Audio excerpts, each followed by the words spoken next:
Suhas jewellers 5th anniversary సందర్భంగా 8 తులాల బంగారం ఉచితం. ఇంకెన్నో అదిరిపోయే ఆఫర్లు. వెంటనే సుహాస్ షోరూమ్ ను సంప్రదించండి. వైరా రోడ్, ఖమ్మం. మద్యం మహమ్మారి ఎందరో ప్రాణాలను తీసింది, మరెందరో జీవితాలను రోడ్డుపాలు చేసింది, మరెన్నో కుటుంబాలను చిన్నాభిన్నం చేసింది. మద్యం మత్తులో ప్రాణాలు తీసిన వారు మరెందరో. మద్యం మత్తులో క్షణికావేశంలో ఓ వ్యక్తి చేసిన తప్పు ఆ కుటుంబంలో తీవ్ర విషాదాన్ని నింపింది. కంటికి రెప్పలా కాపాడిన తల్లిని కాటికి పంపింది.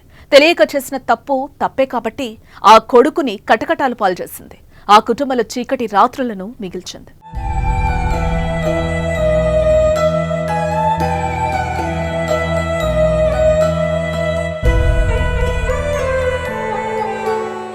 ఖమ్మం జిల్లా బోనకల్ మండల పరిధిలోని బ్రాహ్మణపల్లి గ్రామంలో తాటికొండ పాపయ్య భార్య తల్లి పాపమ్మతో కలిసి జీవిస్తున్నాడు.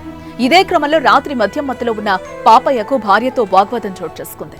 మాటామాట పెరగడంతో భార్యను పాపయ్య కొడుతుండగా తల్లి పాపమ్మ అడ్డుపడింది. ఎందుకు కొడుతున్నావని ప్రశ్నించింది. అదే పాపమ్మ పాలిట శాపంగా మారింది.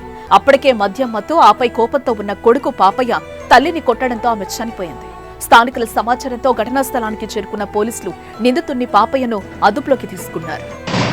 ఇక పాపమ్మ అంత్యక్రియలకు బంధువులు అన్ని ఏర్పాట్లు చేశారు. కానీ తలకొరివి పెట్టేందుకు ఎవ్వరు లేరు.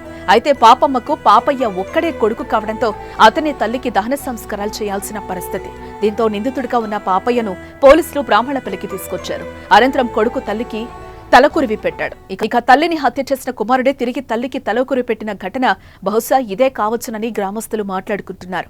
ఇలాంటి విషాదం అరుదైన ఘటన చోటు చేసుకోవడంతో ఆ గ్రామం గురించి మండల వ్యాప్తంగా చర్చించుకుంటున్నారు.